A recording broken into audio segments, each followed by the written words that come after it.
नमस्कार, आदाब, राम राम। कैसे हैं आप सभी? आई होप आप सब अच्छे होंगे।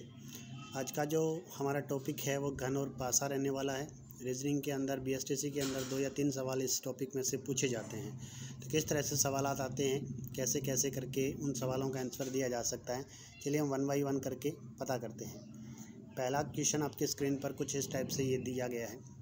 स्टार्टिंग में हम इनके बारे में कुछ बेसिक जान लेते हैं। क्वेश्चन नहीं है यहाँ पर। देखिए, घन किसे कहते हैं और पासा किसे कहते हैं। घन जिसे इंग्लिश के अंदर कहा जाता है क्यूब। क्या कहा जाता है? क्यूब जिसे कहा जाता है। ठीक है। दूसरी चीज़ है पासा। पासा जिसे इंग्लिश के अंदर कहा जाता है डाइस। क्या कहा जाता है? डाइस नाम से जिसे पुकारा जाता है, DICE। देखिए, ये आपके सामने एक आकृति बनी हुई है जिसे 3D आकृति है। ये 3D आकृति जो दिखाई दे रही है इसे कहा जाता है घन। क्या कहा जाता है? इसे घन कहा जाता है। घन के देख सकते हो आप 1 2 3 4 इस तरह से 8 ये बने हुए हैं, 8 शीर्ष बने हुए हैं। शीर्ष या जिन्हें कोने कह सकते हैं। कोनों की संख्या टोटल कितनी होती है? किसी भी घन के अंदर 8 होती है। उसी तरीके से जैसे हम बात करें, ये एक चीज़ दी गई है जहाँ पर 2 फलक मिल रही है आपस में, तो उन्हें कहा जाता है भुजा या कोर या किनारे कहा जाता है। और किनारों की संख्या की बात करें तो टोटल कितनी होती है? 12 होती है। 1 2 3 4 5 6 7 8 9 10 11 12। टोटल संख्या कितनी है इनकी? 12। तो भुजा, कोर या किनारों की संख्या टोटल 12 होती है, जबकि शीर्ष या कोनों की संख्या टोटल कितनी होती है? 8 होती है। ठीक है। आई होप आपकी ये बात समझ में आई होगी। इसके बाद में एक चीज़ और होती है जिसे कहा जाता है फलक। क्या कहा जाता है? फलक कहा जाता है। फलक की अगर संख्या की बात करें तो ये सामने आपको दिखाई दे रही है, एक फलक है। सामने वाली एक फलक, ये नीचे वाली दूसरी फलक है, ये बराबर वाली तीसरी फलक है, ये चौथी फलक है, ये साइड में दिखाई दे रही है 5वीं फलक है, और एक पीछे की तरफ जो दिखाई दे रही है वो कौन सी फलक है? 6ठी फलक है। तो इस तरीके से फलकों की संख्या की बात करें तो कितनी होती है? 6 फलक होती है। टोटल फलक 6, शीर्ष या कोने कितने होते हैं? 8, भुजा, कोर या किनारे कितने होते हैं? टोटल 12 होते हैं। तो ये चीज़ आपको समझ में आ गई होगी। अब देखिएगा, अगर जो ये घन होता है, अगर इसकी किसी भी सतहों पर, जैसे मान लीजिए इसकी सतह पर 3 संख्या अंकित कर दी जाए, इस पर 4 अंकित कर दिया जाए, सामने वाली पर 5 अंकित कर दिया जाए, इस तरह से कोई ना कोई अंक अगर अंकित कर दिया जाए तो वो चीज़ घन है, वो उस दिशा में क्या कहलाता है? पासा कहलाता है। क्या कहलाता है? पासा। जैसे आपने कभी ना कभी लूडो खेला होगा, तो लूडो के अंदर जो एक गोटी काम में ली जाती है जिसे हम फेंक करके कुछ डिसाइड करते हैं, जैसे 4 आया, 3 आया, 2 आया, तो उस तरीके का जो चीज़ होती है उसे क्या कहा जाता है? पासा कहा जाता है या डाइस कहा जाता है। ठीक है। तो आज हम पासे और घन के बारे में डिटेल से चर्चा करेंगे। चलिए देखिए, यहाँ पर नेक्स्ट की तरफ अगर हम बात करें कि पासे मेनली कितने प्रकार के होते हैं, तो पासे मेनली 2 प्रकार के होते हैं। कितने टाइप के? 2 प्रकार के। पहला पासा होता है तो मानक पासा कहा जाता है, या इसे इंग्लिश के अंदर स्टैंडर्ड डाइस के नाम से जाना जाता है। किस नाम से जाना जाता है? स्टैंडर्ड डाइस के नाम से इसे पुकारा जाता है। ठीक है। स्टैंडर्ड डाइस इसे कहते हैं। अब स्टैंडर्ड डाइस का मतलब क्या होता है? यानी कोई ऐसा पासा जिसके सामने दिख रही जो सतह है उन पर अंकित अंकों का योग है वो 7 नहीं होना चाहिए। जैसे 2 और 3 और 1 को अगर जोड़ें तो कितना आता है? 3 आता है। 3 और 2 को जोड़ें तो कितना आता है? 5 आता है। 3 और 1 को जोड़ें तो कितना आता है? 4 आता है। इसका मतलब किसी भी सतह पर सामने दिख रही 2 फलकों पर अंकित अंकों का योग है वो 7 नहीं आ रहा है। जब 7 नहीं आ रहा हो तो उस पासे को हम क्या कहते हैं? मानक पासा कहते हैं। लेकिन मानक पासे का एक रूल होता है कि सामने दिख रही 2 सतहों पर अंकित अंकों का योग 7 नहीं होता, लेकिन विपरीत सतहों पर अंकित अंकों का योग हमेशा ही कितना होता है? 7 होता है। तो यहाँ पर अगर 2 के विपरीत देखा जाए तो 2 के अंदर क्या जोड़ें कि 7 बन जाए? तो कितना जोड़ दें? 5 जोड़ दें। तो 2 के विपरीत सतह पर क्या अंकित होगा? 5। 3 के विपरीत सतह पर क्या अंकित होगा? 4। और 1 के विपरीत सतह पर क्या अंकित होगा? 6 अंकित होगा। तो 1 के विपरीत 6 आएगा, 2 के विपरीत 5 आएगा और 3 के विपरीत 4 होगा यहाँ पर।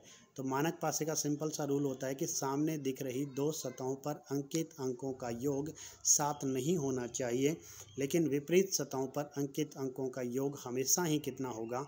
7 होगा। ठीक है। अब चलिए हम बात करते हैं दूसरे पासे की। दूसरा जो पासा होता है उसे कहा जाता है साधारण पासा।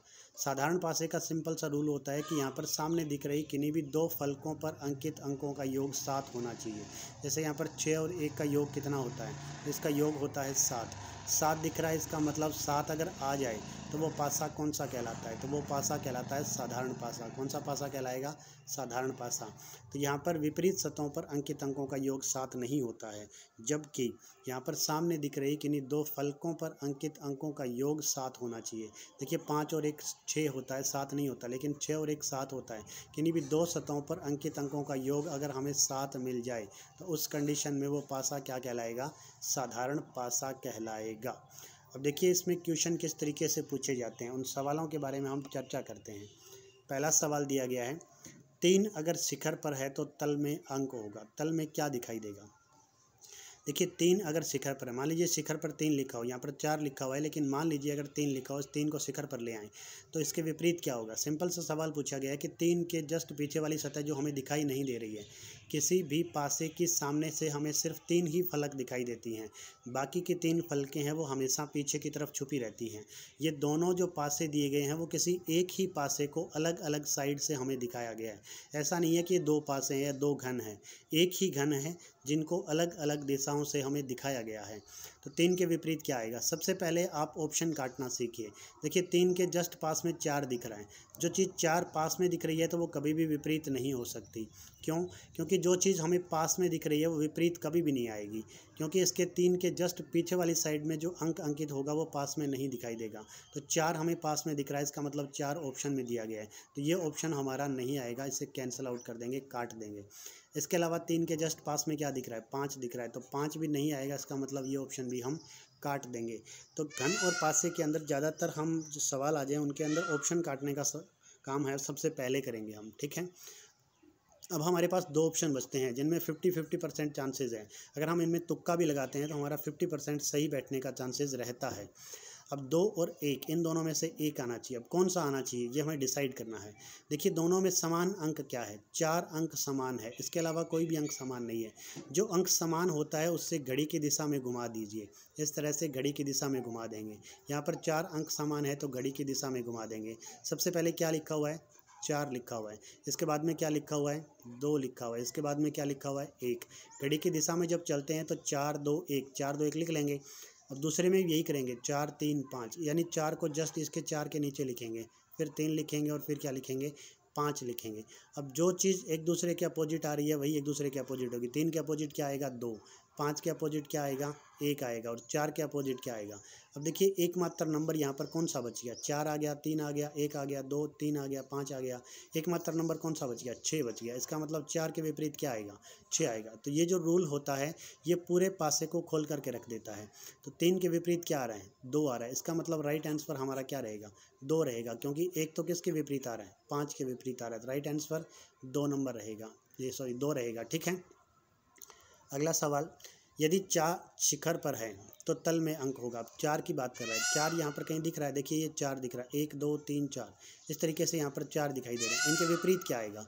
फिर से हम वही काम करेंगे, ऑप्शन काटने वाला। 4 के जस्ट पास में 2 दिख रहा है, इसका मतलब 2 विपरीत नहीं आ सकता। 4 के जस्ट पास में कितना दिख रहा है? 3 और 2 5 दिख रहा है। तो क्या 5 ऑप्शन में दिया गया है? 5 ऑप्शन में अब की बार नहीं दिया गया है। नहीं दिया गया है तो हमें इसको फाइंड आउट करना ही पड़ेगा। 4 के विपरीत पूछा गया। अब देखिए दोनों में कॉमन अंक क्या दिख रहा है? इसमें 5 है, इसमें 5 है, इसमें 2 है, इसमें भी 2 है। देखिए दोनों के अंदर 2 चीज़ें समान दिखाई दे रही है, 2 और 5। इसमें भी क्या दिखाई दे रहा है? 2 और 5 समान दिखाई दे रहा है। जब किन्हीं दिए गए 2 पासों में 2 चीज़ें समान हो तो बाकी की बची हुई जो फलक होती हैं वो एक दूसरे के अपोजिट होती हैं। तो 4 के अपोजिट क्या आ जाएगा? 3 आ जाएगा। 4 के अपोजिट क्या आएगा? 3। तो राइट आंसर क्या होगा हमारा यहाँ पर? 3 रहेगा, बी ऑप्शन सही रहेगा। फिर से समझिएगा कि जब दिए गए 2 फलकों में 2 फल सतहों पर अंकित अंक अगर समान हैं तो बाकी बचे हुए 2 फलकों पर अंकित अंक एक दूसरे के विपरीत होंगे, यानी बैक साइड में आएंगे। अगर 4 यहाँ पर रहेगा तो इसके जस्ट पीछे वाली सतह पर कितना आएगा? 3 आएगा। तो राइट आंसर क्या होगा हमारा? 3 रहेगा, ठीक है। अगला सवाल, 3 के विपरीत कौन सा अंक होगा? अब 3 के विपरीत हमें यहाँ पर पूछा गया है कौन सा अंक होगा। जब पासे आपको 4 दिए जाएं तो वहाँ पर लगभग सवाल है वो ऑप्शन काटने से हमारा आंसर सही हो जाता है। देखिए 3 के जस्ट पास में क्या दिख रहा है? 6 और 5 दिख रहा है। क्या 6 और 5 कहीं ऑप्शन में है? डी नंबर ऑप्शन में है। तो 3 के जस्ट पास में दिख रहा है तो नीचे वाली सतह पर 6 अंकित नहीं हो सकता। इसका मतलब ये ऑप्शन 3 के पास में 5 दिख रहा है तो ये 5 हमारा आंसर नहीं आएगा। क्या इसके अलावा 3 कहीं और दिया गया है? इसके अलावा 3 हमें और कहीं नहीं दिया गया है। जब नहीं दिया गया है तो हमें इसको निकालना होगा। कैसे? आप इनमें से किसी भी 2 को ले सकते हैं। जैसे पहले और दूसरे को हमने लिया, जब पहले और दूसरे को लेंगे, पहले और दूसरे में क्या क्या समान दिखाई दे रहा है। देखिए 6 और 5 दोनों चीज़ें सेम दिखाई दे रही हैं, यानी इसके अंदर 6 और 5 दोनों चीज़ें हैं, इसके अंदर भी 6 और 5 दोनों चीज़ें हैं। थोड़ी देर पहले मैंने आपको बताया था, जब किन्हीं 2 पासों में 2-2 फलक समान हो तो बाकी बची हुई सतहें हैं वो एक दूसरे क्या होती हैं, अपोजिट होती हैं। तो 3 के विपरीत क्या आ जाएगा, 4 ऑप्शन आ जाएगा। क्या आ जाएगा, 4। इसके अलावा इस सवाल को हम और कैसे निकाल सकते हैं? जैसे मान लीजिए हमने 3 नंबर और 4 नंबर दोनों को लिया और फिर हमें निकालना है 3 के विपरीत, तो कैसे निकाल सकते हैं? देखिए इन दोनों में कॉमन क्या नज़र आ रहा है, इन दोनों के अंदर आपको कॉमन नज़र आ रहा है 4 और 1। क्या कॉमन नज़र आ रहा है, 4 और 1। इसका मतलब 5 के विपरीत क्या रहेगा, तो 5 के विपरीत क्या आएगा, 5 के विपरीत आएगा 2। 5 के विपरीत क्या आएगा, 2 आएगा। इसका मतलब 3 के अपोजिट 2 नहीं आ सकता। ठीक है, तो 4 और 1 में से एक ऑप्शन आएगा। अब हम अगर देखें तीसरे और चौथे में से दोनों को कॉमन लें, तीसरे और चौथे, देखिए इसको मैं काट रहा हूँ, थोड़ा काट के दोबारा करते हैं। देखिए तीसरे और चौथे को अगर हम लें, 2 पासों के अंदर बात करें, इन दोनों में आपको क्या कॉमन नज़र आ रहा है, इसको भी नहीं काउंट करना है, इसको भी नहीं देखना, आपको सिर्फ 2 को देखना है, दूसरे पासे को और तीसरे पासे को। इन दोनों में आपको कॉमन चीज़ क्या नज़र आ रही है, कॉमन नज़र आ रहा है 5। क्या कॉमन नज़र आ रहा है, 5। इसमें भी 5 है और इसमें भी क्या है, 5। जब एक चीज़ कॉमन हो और उसके विपरीत ना पूछ करके किसी अन्य के विपरीत पूछा जाए तो हम घड़ी की दिशा में घुमा देंगे। 5 से हम क्या करेंगे, घड़ी की दिशा में घुमा देंगे। तो यहाँ पर क्या लिखा हुआ है, 5, फिर क्या लिखा हुआ है, 1, और फिर क्या लिखा हुआ है, 4। इसमें क्या लिखा हुआ है, 5, 6 और 3, 5, 6 और 3 लिखा हुआ है। इसका मतलब 3 के अपोजिट क्या आ रहा है, 4 आ रहा है। यही तो हमने थोड़ी देर पहले निकाला था कि 3 के अपोजिट क्या आएगा, 4। तो इन चारों में से आप किसी भी 2 को लेकर के आंसर निकाल सकते हैं। पहले और तीसरे को लेकर के आंसर निकाल सकते हैं, तीसरे और चौथे को लेकर के निकाल सकते हैं, या फिर आप तीसरे और चौथे को लेकर के निकाल सकते हैं, या आप चौथे और पहले को लेकर के निकाल सकते हैं। किन्हीं भी 2 पासों को इस्तेमाल करके आप उनका आंसर आसानी से दे सकते हैं। ठीक है, चलिए हम बढ़ते हैं नेक्स्ट सवाल की तरफ। अगला सवाल देखिएगा, इसमें पूछा गया है 2 के विपरीत अंक कौन सा होगा। अब 2 के विपरीत अंक निकालना है। देखिए इनमें 2 कहाँ दिया गया है, 2 इसमें दिया गया है, तो 2 के जस्ट पास में क्या लिखा हुआ है, 1 लिखा हुआ है, 4 लिखा हुआ है। 1 लिखा हुआ है, इसका मतलब ये ऑप्शन में नहीं आ सकता आंसर। ठीक है, 1 कट जाएगा, कैंसिल आउट हो गया ऑटोमेटिक। इसके अलावा कहीं 2 और लिखा गया, नहीं लिखा गया। देखिए पहले और दूसरे और तीसरे में दोनों में देखिए 2, क्योंकि इसी के अंदर है। दोनों के अंदर कॉमन चीज़ कौन सी नज़र आ रही है, क्या कोई कॉमन चीज़ नज़र आ रही है? इन दोनों के अंदर कोई सी भी कॉमन चीज़ नहीं है। जब सब चीज़ें अलग अलग हैं तो इसका मतलब एक बार के लिए इसको छोड़ दीजिए। आप क्या काम कीजिए, पहले और तीसरे को लीजिए। किसको लीजिए, पहले और तीसरे को। पहले और तीसरे में आपको कॉमन नज़र क्या आ रहा है, पहले और तीसरे में आपको 1 और 4 कॉमन नज़र आ रहा है। क्या आ रहा है, 1 और 4, यानी इसमें भी 1 और 4 है और इसमें भी 1 और 4 है। जब 2 चीज़ें कॉमन हो तो इसका मतलब बाकी बची हुई 2 चीज़ें ऑटोमेटिक एक दूसरे के विपरीत होती हैं। तो 2 के विपरीत क्या आ जाएगा, 6 आ जाएगा। तो 6 ऑप्शन में किस में दिया गया, 3 नंबर ऑप्शन। तो राइट आंसर क्या होगा हमारा, सी ऑप्शन सही रहेगा। आई होप आपको ये सवाल बढ़िया तरीके से समझ में आ रहा होगा। अगला सवाल फिर से दिया गया, देखिए इसमें क्या पूछ रहा है, ये पूछ रहा है कि त्रिभुज के विपरीत कौन सा चिन्ह होगा। अब कुछ चिन्ह दिए गए हैं, यहाँ पर सिंबल दिए गए हैं। जरूरी नहीं है कि फलकों के ऊपर अंक ही लिखे जाएं, कोई भी चीज़ लिखी जा सकती है। सिंबल लिखा जा सकता है, अंक लिखा जा सकता है, यहाँ पर रंग लिखे जा सकते हैं। तो ये त्रिभुज के विपरीत पूछ रहा है। अब त्रिभुज के विपरीत की बात करें, पहले और दूसरे में क्या क्या चीज़ें कॉमन आ रही है। देखिए इसमें भी त्रिभुज है, इसमें भी त्रिभुज है, इसमें स्क्वायर है, इसमें स्क्वायर है। दोनों के अंदर त्रिभुज स्क्वायर, त्रिभुज स्क्वायर। इसका मतलब बाकी बची हुई 2 चीज़ें ऑटोमेटिक एक दूसरे के अपोजिट होंगी। तो ये जो निशान आपको दिख रहा है एक्स टाइप का, इसके अपोजिट जैसे ये 2 सर्कल बने हुए हैं, तो एक्स के अपोजिट क्या आएगा, ये 2 सर्किल आएंगे। एक्स के अपोजिट 2 सर्किल आएंगे। इसका मतलब त्रिभुज के अपोजिट ये दोनों चीज़ें नहीं आ सकती, क्योंकि ये दोनों चीज़ें एक दूसरे के अपोजिट आएंगी। तो इसका मतलब ये ऑप्शन आंसर में नहीं आएगा। और त्रिभुज के जस्ट पास में क्या दिख रहा है, हमें स्क्वायर दिख रहा है। इसका मतलब स्क्वायर भी इसके अपोजिट में नहीं आएगा। अब हमें और पता करना होगा प्लस आएगा या नन आएगा, इनमें से कौन सा आंसर सही होगा। तो देखिए आप दूसरे और तीसरे की बात करते हैं। दूसरे और तीसरे के अंदर देखिएगा कौन कौन सी चीज़ें कॉमन आ रही है। इन दोनों के अंदर ये चीज़ें कॉमन नज़र आ रही हैं, यानी इन दोनों के अंदर यही चीज़ है और इन दोनों के अंदर भी सेम यही चीज़ है। तो इसका मतलब त्रिभुज के अपोजिट क्या आएगा, प्लस का निशान आएगा। त्रिभुज के अपोजिट प्लस आएगा और प्लस दिया गया ए नंबर ऑप्शन में। तो राइट आंसर क्या हो जाएगा हमारा, ए ऑप्शन सही रहेगा। अगला सवाल, दिए गए घन के चिन्हों के आधार पर बताएं कि त्रिभुज के विपरीत सतह पर कौन सी आकृति होगी। यहाँ पर फिर से हमें त्रिभुज के विपरीत पूछा गया है। तो फर्स्ट एंड सेकंड दोनों पासों में आप सबसे पहले देखिएगा, फर्स्ट और सेकंड के अंदर जब आप इन दोनों के अंदर कॉम्बिनेशन देखेंगे, इसमें त्रिभुज दिया गया है, इसमें भी त्रिभुज दिया गया है, क्या इसके अलावा इन दोनों में कोई चीज़ कॉमन नज़र आ रही है। यहाँ पर हमें कोई सी भी चीज़ कॉमन नज़र नहीं आ रही है। जब कॉमन नज़र नहीं आए और त्रिभुज के विपरीत ही हमसे पूछ लिया जाए तो उस कंडीशन में हम क्या कर सकते हैं। तो देखिए उस कंडीशन में आपको क्या करना होगा, यहाँ पर फाइंड आउट हम कैसे कर सकते हैं। तो देखिए जो चीज़ कॉमन है उसी के अपोजिट हमसे पूछा गया है और दोनों में यही चीज़ कॉमन है, तो हम सीधे तौर पर पता नहीं कर सकते। यहाँ पर हम देख सकते हैं कि त्रिभुज के जस्ट पास में क्या आ रहा है, यहाँ पर स्क्वायर आ रहा है। क्या आ रहा है, यहाँ पर स्क्वायर आ रहा है, तो इसका मतलब ये स्क्वायर अपोजिट नहीं आ सकता। इनटू आ रहा है, यानी इनटू की बात करें तो ये आ रहा है, ये भी यहाँ पर दिया गया है, तो चिन्ह यहाँ पर नहीं दिया गया है कोई भी चीज़। अगर दूसरी चीज़ में देखें कि इसके जस्ट पास में आयत दिख रहा है, इसका मतलब ये आयत अपोजिट नहीं आ सकता, क्योंकि त्रिभुज जस्ट इसके पास में दिखाई दे रहा है, तो ये नहीं आ सकता। इसके अलावा अगर बात करें त्रिभुज के जस्ट पास में ये एक आकृति दिखाई दे रही है जिसके अंदर टोटल 5 भुजाएं हैं, इसका मतलब ये पंचभुज नहीं आ सकता, तो ये ऑप्शन भी कट जाएगा। अब हमारे पास सिर्फ 2 ऑप्शन बचते हैं, एक बचता है वर्त। अब त्रिभुज के जस्ट पास में क्या दिखाई दे रहा है, वर्त दिखाई दे रहा है, तो वर्त भी ऑप्शन आंसर में नहीं आ सकता।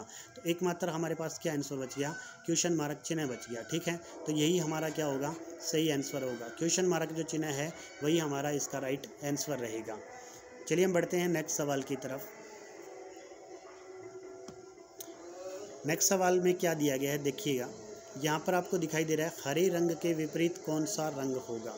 हरे रंग के विपरीत पूछा गया है। अब हरे रंग के पास में आपको कौन सा रंग दिखाई दे रहा है, नारंगी दिखाई दे रहा है। क्या नारंगी ऑप्शन में है।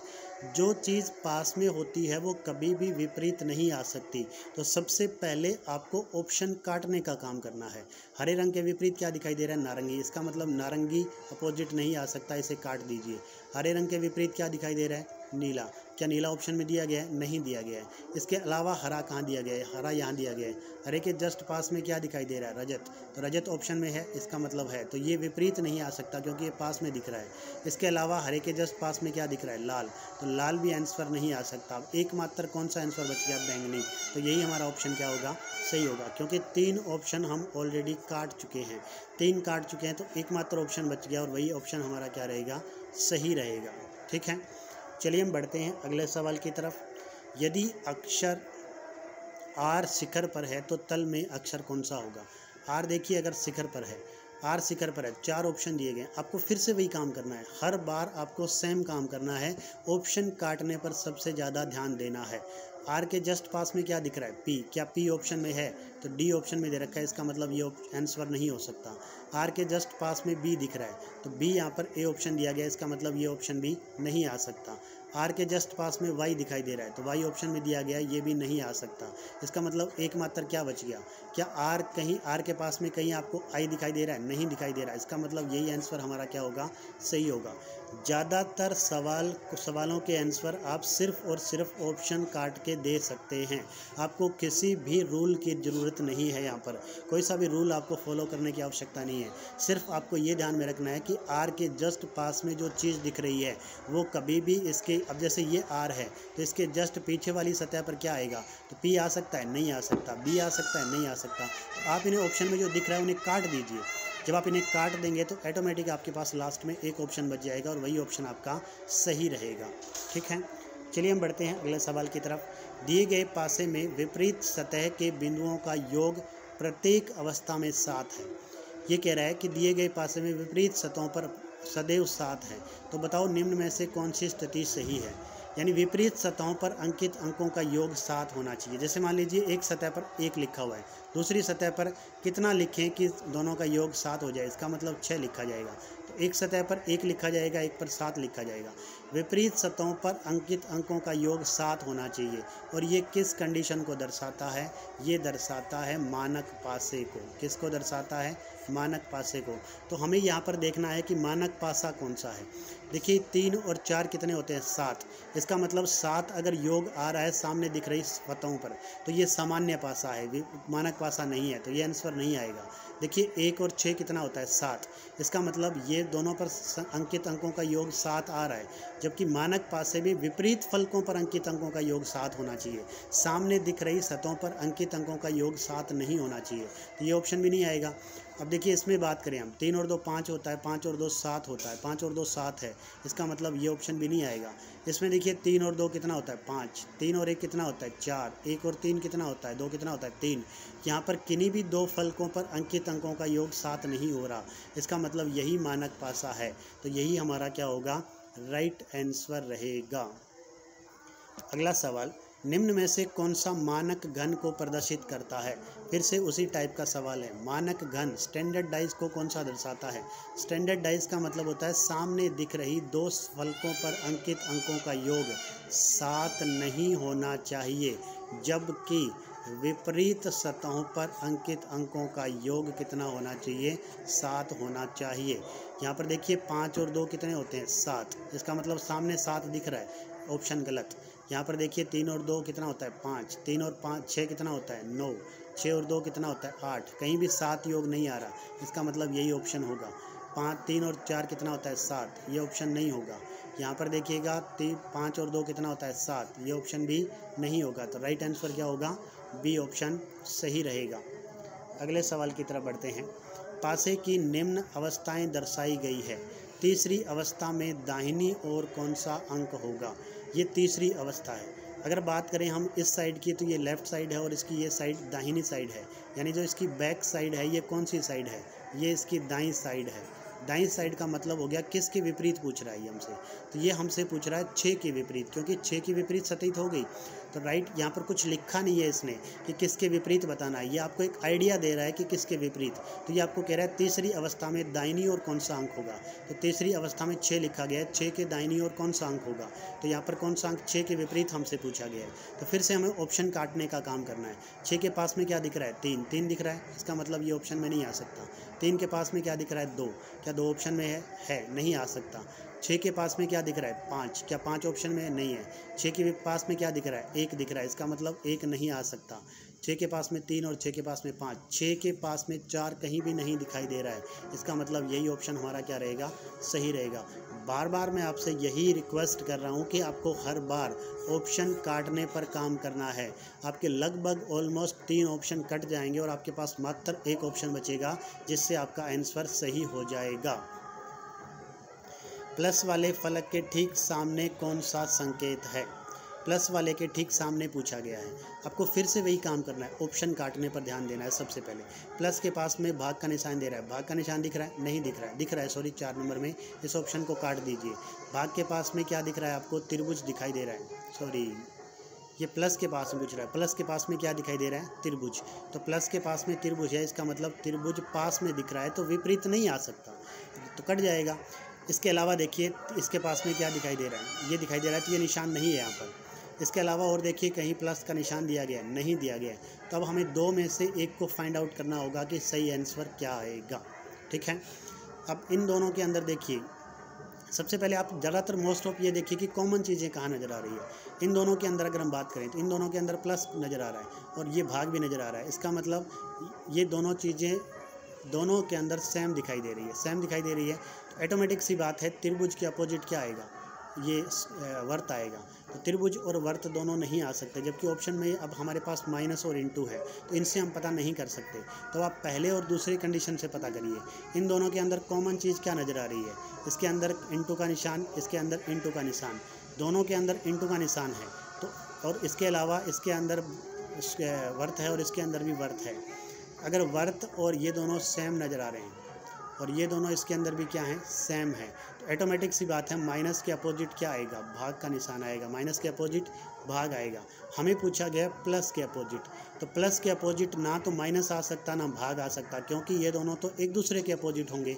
इसका मतलब माइनस का निशान हमारा और कट जाएगा। तो हमारे पास अब एकमात्र ऑप्शन क्या बच गया, बी ऑप्शन बच गया। तो राइट आंसर क्या होगा हमारा, इनटू रहेगा, इनटू ही यहाँ पर सही आंसर होगा। तो इस क्वेश्चन का राइट आंसर बी ऑप्शन रहेगा। चलिए हम बढ़ते हैं नेक्स्ट सवाल की तरफ। अगला सवाल आपको कुछ इस टाइप से दिया जाएगा कि जहाँ पर पासे को खोल करके रख दिया जाएगा। खोल करके रख देने से क्या मतलब है कि यहाँ पर आपसे जो पासे दिए गए हैं वहाँ पर एक पासे को खोल करके रखा जाएगा और आपसे पूछा जाएगा कि बताइए इनमें से बंद करके कौन सा पासा बनाया जा सकता है। जब कोई भी पासा खोल दिया जाए तो आपको पासे की एक स्ट्रेट लाइन में चलना है। स्ट्रेट लाइन के अंदर जो अपोजिट नंबर होते हैं, यानी अल्टरनेट जो नंबर होते हैं वो एक दूसरे के अपोजिट होते हैं। अल्टरनेट का मतलब ये एक स्ट्रेट लाइन है, इस स्ट्रेट लाइन के अंदर अल्टरनेट नंबर एकांतर क्रम में नंबर, एक छोड़ करके एक का क्रम, ए के अपोजिट क्या आएगा, सी आएगा, ए के अपोजिट क्या आएगा यहाँ पर, सी आएगा, और डी के अपोजिट क्या आएगा, एफ आएगा, डी के अपोजिट क्या आ जाएगा, एफ आ जाएगा। अब दो बच गए, तो बी के अपोजिट क्या आ जाएगा, ये बीच वाला आ जाएगा, इसका मतलब बी के अपोजिट कौन सा रहेगा, ई आएगा। ठीक है, तो यहाँ पर हमें इस तरीके से पता चल जाएगा कि कौन सा किसके अपोजिट आएगा। इस तरीके से आप इनका आंसर दे सकते हैं। जैसे नेक्स्ट की बात करें, नेक्स्ट फिर से हमें एक स्ट्रेट लाइन देखनी है, ये एक स्ट्रेट लाइन है। इस स्ट्रेट लाइन की बात करें तो यहाँ पर अल्टरनेट कुछ भी नहीं है, तो हम दूसरी स्ट्रेट लाइन की बात करेंगे, हम इस स्ट्रेट लाइन की बात करेंगे। इस स्ट्रेट लाइन की बात करें तो क्यू के जस्ट एकांतर क्रम में क्या है, एस है, तो क्यू के अपोजिट क्या आएगा, एस आएगा। आर के एकांतर क्रम में क्या दे रखा है, टी दे रखा है, तो आर के अपोजिट क्या आएगा, टी आएगा। तो एकमात्र बच गया पी, पी किसके अपोजिट हो जाएगा, यू के अपोजिट हो जाएगा। तो इस तरह से हमें पता चल जाएगा कि कौन सा नंबर है जो कौन सा अल्फ़ाबेट है वो कौन से अल्फ़ाबेट के विपरीत आएगा। ठीक है, जैसे ये दिया गया है। अब इसकी हम अगर बात करें, जैसे ये एक स्ट्रेट लाइन है, इस स्ट्रेट लाइन के अंदर एकांतर क्रम की बात करें तो एकांतर क्रम हमें ये दे रखा है, तो इसका मतलब कुछ इस तरीके का एंड का निशान है, इसके अपोजिट क्या आएगा, हैशटैग आएगा। ठीक है, अब दूसरी जो हमें स्ट्रेट लाइन दी गई है, इस स्ट्रेट लाइन के अंदर बात करें तो एट द रेट दिया गया है, एट द रेट के अपोजिट क्या आएगा, तो ये आएगा यहाँ पर भाग का निशान। ठीक है, फिर इस डॉलर की बात करें, इस तरीके का निशान दिया गया तो इसके अपोजिट क्या आएगा, इसके अपोजिट ये स्टार का निशान आ जाएगा। तो इस तरीके से हम पता करते हैं कि किसके अपोजिट क्या आएगा। ठीक है, देखिए क्वेश्चन किस टाइप से आते हैं। क्वेश्चन आपको ये दे दिया जाएगा, अब एक प्रश्न आकृति दी गई है, इस आकृति को अगर इस तरीके से पास घन के अंदर बंद कर दिया जाए, ये खुला हुआ आकृति है। आप कोई भी एक सिरप की शीशी ले सकते हैं, जैसे मतलब मेडिसिन घर पे जो दवाई होती है हमारी, दवाई के ऊपर जो एक कागज़ का बना हुआ आता है, उस कागज़ को आप जब खोल करके देखेंगे तो वो आकृति कुछ इस टाइप की होगी। या फिर जो जूतों के जो डब्बे आते हैं, उन डब्बों को आप खोल करके देख सकते हैं, या कोई भी एक कार्टून खोल करके देख सकते हैं, उस कार्टून की आकृति भी हूबहू आपको इसी तरीके की दिखाई देगी। अब देखिए यहाँ पर क्या चीज़ आपको पता करनी है। सबसे पहले आपको पता करना है किस चीज़ के अपोजिट क्या आएगा। अल्टरनेट क्रम में देखिए एफ़ के अपोजिट क्या आएगा, एफ़ के अपोजिट आएगा बी। ठीक है, तो ई के अपोजिट क्या आएगा, ई के अपोजिट सी आएगा, ई के अपोजिट क्या आएगा, यहाँ पर सी आएगा। तो ऑटोमेटिक सी बात है, ए के अपोजिट क्या बच जाएगा, ए के अपोजिट डी बच जाएगा। अब आपको यहाँ पर कैसे पता करोगे, आपको एक चीज़ स्पष्ट ध्यान में रखनी है कि जो चीज़ कभी भी अपोजिट होती है वो चीज़ कभी भी पास दिखाई नहीं दे सकती। जैसे F के अपोजिट B है, इसका मतलब F अगर ऊपर लिखा हुआ है तो इसके नीचे वाली सतह पर B आना चाहिए, जबकि B को इसने जस्ट पास में लिख दिया। इसका मतलब अगर हम इस पासे को बंद करते हैं तो ये तो कभी नहीं बन सकता, इसका मतलब पहला ऑप्शन कट जाएगा। दूसरे की अगर हम बात करें, F और D दे रखा है, तो इसमें क्या क्या है, जैसे इसके अंदर देखिए E और C आ रहा है, क्या नहीं आ रहा, A और D आ रहा है, पास में नहीं आ रहा, तो इसका मतलब ये बन सकता है, ये आकृति में भी पॉसिबल है। इसकी बात करें अगर अपन, E और C एक दूसरे के अपोजिट हैं, जबकि यहाँ पर E और C एक दूसरे के पास दिख रहे हैं, इसका मतलब ये नहीं बन सकता। इसकी बात करें हम A और D, A और D एक दूसरे के अपोजिट हैं, जबकि A और D एक दूसरे के पास दिख रहे हैं, इसका मतलब ये भी नहीं बन सकता। तो एकमात्र सही आंसर कौन सा रहेगा, हमारा बी ऑप्शन सही रहेगा। ठीक है, नेक्स्ट सवाल, जैसे प्रश्न आकृति आपको ये दी गई है, इसका क्या बनाया जा सकता है। देखिए अगर हम बात करें अल्टरनेट के रूप में, तो यहाँ पर अल्टरनेट इस खाली डब्बे के साथ सामने खाली डब्बा आएगा, इस खाली डब्बे के सामने खाली डब्बा आएगा, तो दो खाली डब्बे आ सकते हैं, इसका मतलब ये आकृति बन सकती है। इससे जो ये छोटा सा आपको एक वर्त आकृति दिखाई दे रही है, इसके सामने ये स्क्वायर टाइप की आकृति ये आएगी। ठीक है, तो वर्त के सामने क्या कौन सी आकृति आएगी, तो वर्त के जस्ट सामने कौन सी आकृति आएगी, इस टाइप की स्क्वायर आकृति आएगी जो एक काली बनी हुई है, भरी हुई है। तो यहाँ पर ये इसके जस्ट पास में दिख रहा है, इसका मतलब ये आंसर नहीं हो सकता। ठीक है, यहाँ पर भी ये दोनों एक दूसरे के पास में दिखाई दे रहे हैं, तो ये ऑप्शन भी नहीं हो सकता। यहाँ पर भी एक दोनों दूसरे के पास में दिखाई दे रहे हैं, तो ये ऑप्शन भी नहीं हो सकता। तो एकमात्र हमारे पास कौन सा ऑप्शन बच गया, बी ऑप्शन बच गया। तो इसका राइट आंसर क्या होगा, बी ऑप्शन रहेगा।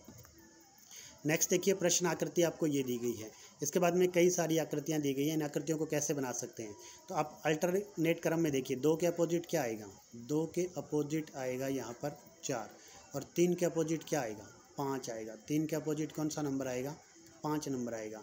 और 1 के अपोजिट क्या आ जाएगा, 6 आ जाएगा। 1 के अपोजिट 6 रहेगा। अब देखिए क्या पास 2 और 4, क्या 2 और 4 किसी में पास दिखाई दे रहे हैं, 2 और 4 इसमें पास दिखाई दे रहे हैं, इसका मतलब ये ऑप्शन नहीं आ सकता। क्या और किसी में 2 और 4 दिखाई दे रहे हैं, नहीं दिखाई दे रहे हैं। 3 और 5 देखिए किस में पास दिखाई दे रहा है, 3 और 5 इसमें पास दिखाई दे रहा है, इसका मतलब ये ऑप्शन भी नहीं आ सकता। 1 और 6 की बात करें तो 1 और 6 इसमें पास दिखाई दे रहा है, ये ऑप्शन भी नहीं आ सकता। तो एकमात्र ये है 1 2 3, इसका मतलब 1 यहाँ से लिया गया, 2 यहाँ से लिया गया, 3 यहाँ से लिया गया, तीनों अलग अलग से लिए गए हैं, इसका मतलब यही आकृति हमारी क्या होगी, सही होगी। तो राइट आंसर हमारा ए ऑप्शन रहेगा। जैसे अगली आकृति आपको दी गई है, यहाँ पर 2 आकृतियाँ बन सकती है क्योंकि ऑप्शन में हमें 2 आंसर दिए गए हैं। पहले की अगर बात करें, इस आकृति के जस्ट सामने क्या बन रहा है, इस आकृति के जस्ट सामने ये आ रहा है, इसका मतलब अगर और अल्टरनेट की बात करें, जैसे इस आकृति दोनों डब्बे खाली दिखाई दे रहे हैं, तो एक खाली के पास में क्या आना चाहिए, इस टाइप का बनना चाहिए। अब पहली आकृति की हम बात करेंगे, पहली आकृति क्या बन सकती है, तो पहली आकृति बिल्कुल बन सकती है या नहीं बन सकती, नहीं बन सकती, क्योंकि इसके अपोजिट ये चीज़ है और यहाँ पर ये दोनों चीज़ें पास दिखाई दे रही, चाहे ये मान लो चाहे ये मान लो, क्योंकि यहाँ पर सिर्फ 2 ही चीज़ें हैं और दोनों पास में आ चुकी है। ठीक है, तो इसके अपोजिट ये आ रहा है, ये अपोजिट होता है और ये पास में दिखाई दे रहा है, इसका मतलब ये ऑप्शन नहीं आ सकता। ठीक है, इस ऑप्शन की बात करें तो ये इसके जस्ट पास में दिखाई दे रहा है, तो ये आकृति हो सकती है, क्योंकि ज़रूरी नहीं है कि इसके सामने जो ये है ये चीज़ ये हो, नहीं पॉसिबल, ये चीज़ भी ये हो सकती है, इसका मतलब ये तो इसके अपोजिट नहीं है, तो ये आकृति बन सकती है, इसका मतलब ये आंसर हो सकता है।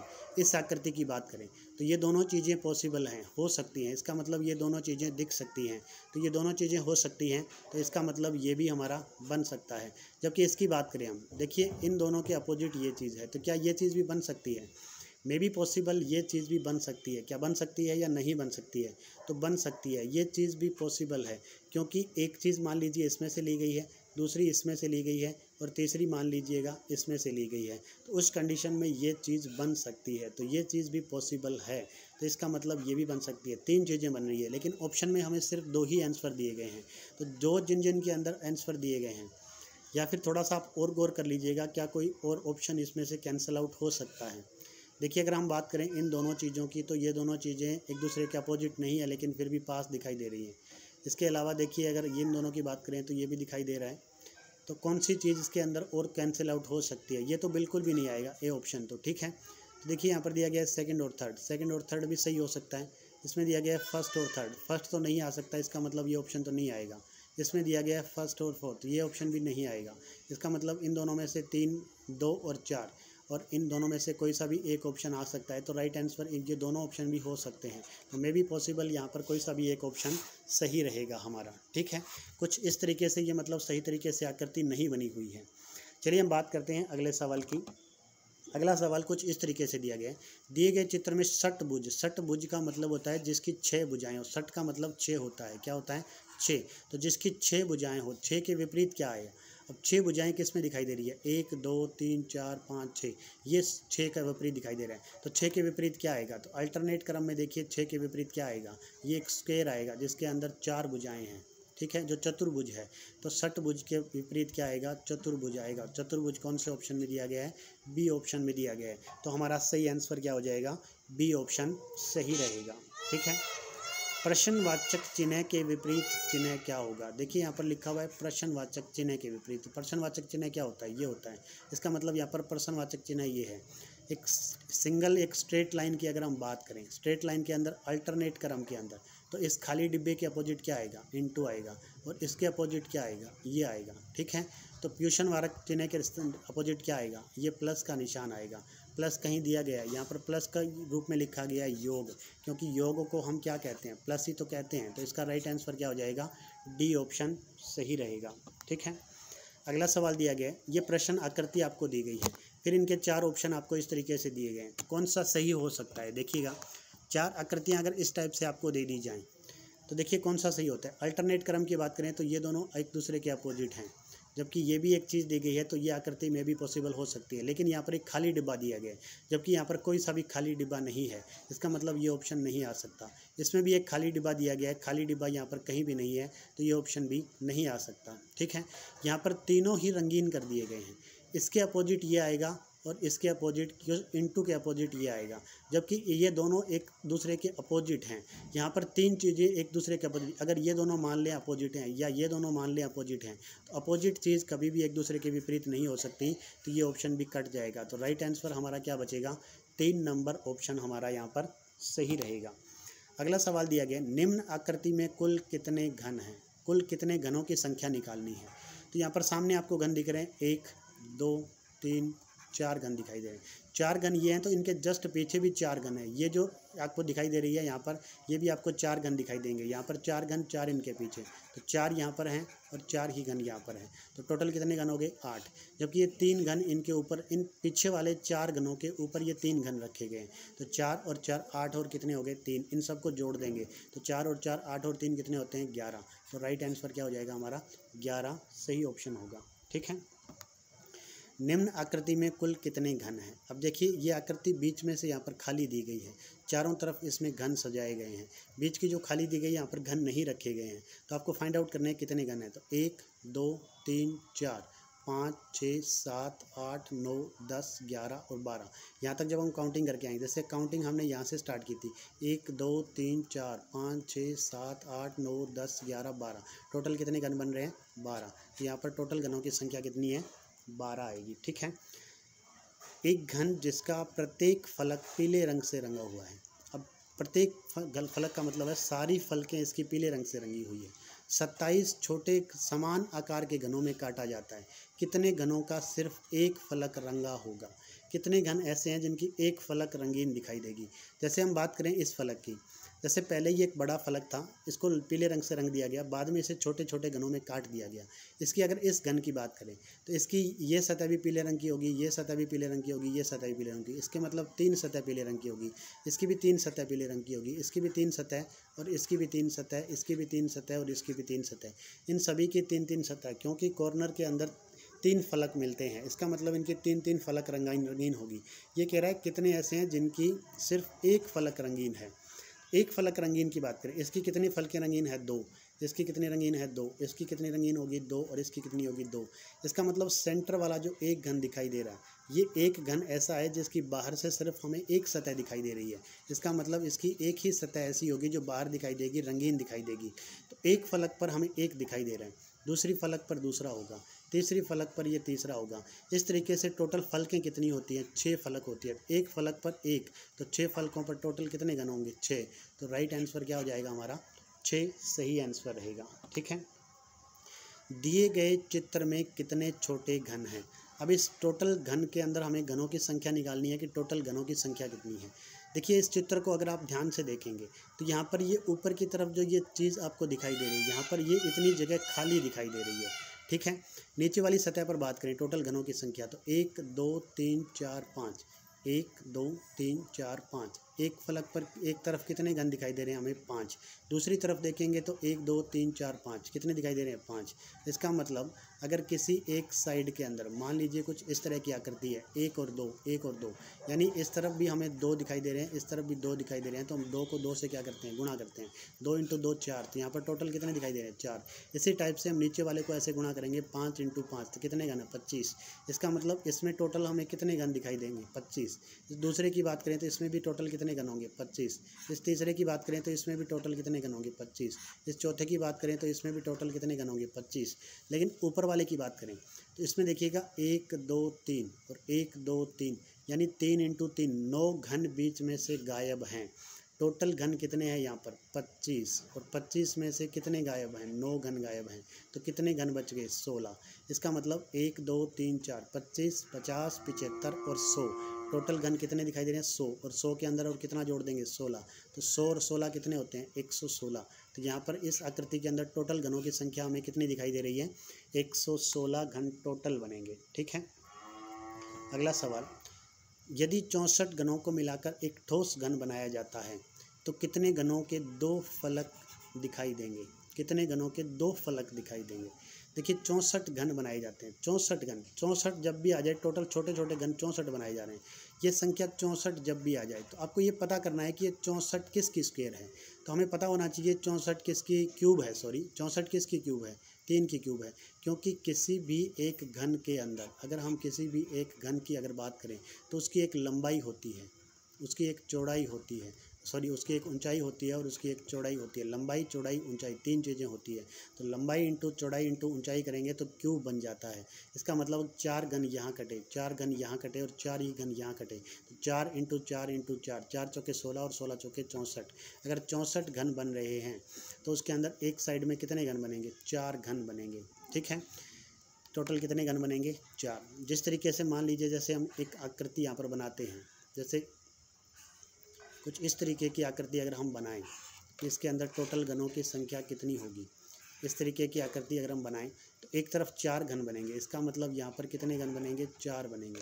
देखिए सिंपल सी आकृति, मैं थोड़ा इसको टैबलेट से यूज कर रहा हूँ, इसलिए आकृति थोड़ी सही बने या ना बने आप इस पर ध्यान दे लीजिएगा। 1 2 3 4 बन रहे हैं। दूसरी तरफ की अगर हम बात करें तो इस तरफ भी टोटल कितने बनेंगे? 4 ही बनेंगे। ठीक है, टोटल कितने बनेंगे? इस तरफ भी 4 ही कटेंगे। इस तरीके से 4 4 में काट देंगे। इस तरफ की अगर बात करें तो यहाँ पर भी टोटल कितने घन बनेंगे? यहाँ पर भी 4 4 घन बनते हुए हमें दिखाई देंगे। ठीक है, तो इस तरीके की कुछ आकृति हमें दिखाई देगी। ये कह क्या रहा है? ये कह रहा है कि कितने ऐसे जिनकी 2 फलक दिखाई देगी। 2 फलक कितनों की दिखाई देगी? इसकी 2 फलक दिखाई दे रही है, इसकी 2 फलक, क्योंकि इसकी 3 फलक दिखाई दे रही है। इन चारों घनों की सिर्फ एक एक फलक दिखाई दे रही है। तो इसकी 2 फलक, इसकी 2 फलक, इसकी 2 फलक, इसकी 2 फलक, इसकी 2 फलक, इसकी 2 फलक, इसकी 2 फलक, इसकी 2 फलक। तो कहने का मतलब इस एक साइड में हमें कितनी फलक दिखाई दे रही है? 1 2 3 4 5 6 7 8। तो सामने वाली सतह पर 4 दिखाई दे रही है। 5वां ये हो जाएगा, 6वां ये हो जाएगा, 7वां ये, 8वां ये, 9वां ये, 10वां ये, जस्ट पीछे वाली सतह पर है। इस तरह करते करते 8 हमें सामने दिखाई दे रही है, 8 ही पीछे की तरफ होंगी। 8 सामने और 8 जस्ट पीछे वाली साइड में, और बीच वाली साइड में 2 4 6 और एक जस्ट पीछे वाली दिखाई नहीं दे रहा है। इसका मतलब 8 उसमें होंगी। तो कुल मिलाकर के टोटल संख्या कितनी आएगी अपने पास? 24 आएगी। तो ऐसे 24 घन होंगे जिनकी 2 फलकें हमें दिखाई देंगी। तो 24 कौन से ऑप्शन में दिया गया है? हमें पहले ऑप्शन में दिया गया है। तो राइट आंसर क्या होगा हमारा? ए ऑप्शन सही रहेगा। ठीक है, जैसे एक घन की सम्मुख सतहों की लाल, पीले और हरे रंग से रंगा गया है। यदि घन 64 बराबर घनों में काटा गया तो कितने घनों की एक सतह लाल रंगी हुई है? 64 घनों में काटा गया है। फिर से तो सेम चीज़ वही होगी, लाल, पीले और हरे रंग से रंगा गया है। तो एक सतह पर कितने घन कटेंगे? 4 घन हमें दिखाई देंगे। तो ये कह रहा है कितने घनों की एक सतह लाल रंग से रंगी हुई है। कितने घन ऐसे हैं जिनकी एक सतह लाल रंग से रंगी हुई है? टोटल कितने घन होंगे? एक सतह जिनकी रंगी हुई होगी। अगर हम इस पीछे वाली अगर आकृति की बात करें, जैसे मान लीजिए हम इस आकृति की बात करते हैं, इसमें भी 64 घन है टोटल। तो इनकी ये पूछ रहा है हमसे, क्या पूछ रहा है क्वेश्चन ये कि जिनकी एक सतह लाल रंग से रंगी हुई है। पूछा क्या रहा है कि जिनकी एक सतह लाल रंग से रंगी हुई है, ऐसे कितने घन है? एक सतह लाल रंग की बात करें हम तो इनकी 2 सतह लाल रंग की है, इनकी एक सतह लाल रंग की है। तो इन सभी घनों की संख्या कितनी हो जाएगी? अगर हम बात करें एक सतह लाल रंग की हो तो 4, 1 2 3 4, ये 4 होंगे। और इसके जस्ट पीछे वाली सतह पर भी लाल रंग होगा। इस पर पीला है, इस पर हरा है, यानी अलग अलग रंगों से रंगा गया है। इस सामने वाली लाल रंग की फलक है, पीछे वाली लाल रंग की फलक है। तो इस पर टोटल कितने घन है? एक सतह जिनकी लाल रंग की है, 4 घन। तो 4 ही घन जस्ट पीछे वाली सतह पर होंगे, बिल्कुल सेंटर में। तो टोटल घन कितने दिखाई देंगे हमें? 8 घन ऐसे होंगे जिनकी एक सतह लाल रंग की होगी। तो राइट आंसर क्या आ जाएगा हमारा? 8 सही आंसर रहेगा। ठीक है, अब इस क्वेश्चन को आपको खुद को करके देखना है। ठीक है, किस तरीके से आप यहाँ पर इस क्वेश्चन को करेंगे, आपको यहाँ पर सोल्व भी करके इस क्वेश्चन को दिखाया गया है। तो आप कॉपी और पेन लेकर के इस क्वेश्चन को करने की कोशिश कीजिएगा।